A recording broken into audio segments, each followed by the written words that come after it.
আসসালামু আলাইকুম রহমতুল্লাহ। কি অবস্থা, কেমন আছেন? আশা করি আল্লাহর রহমতে ভালো আছেন। এক ভাই জিজ্ঞেস করছিলেন যে ভাই আপনাদের হাতে এবং পায়ে, মাথায় যে ট্যাপ দিয়ে এগুলা মানে কেন লাগানো হয়?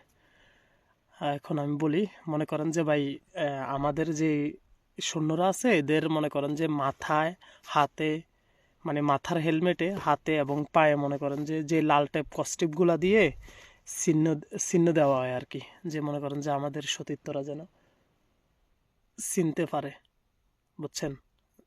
এই জন্য মনে করেন যে যে মনে করেন যে আমাদের সহযোদ্ধা এই চিনার জন্য এরকম মনে করেন যে টেপ লাগানো হয়। আর যে বিপক্ষ শত্রু বাহিনী আছে তাদের মনে করেন যে নীল টেপ দেওয়া হয় মাথায়, হেলমেটে, হাতে, পায়ে নীল টেপ দিয়েই মনে করেন যে এরা চিনার জন্য। তো ঠিক আছে, আশা করি বুঝতে পারছেন।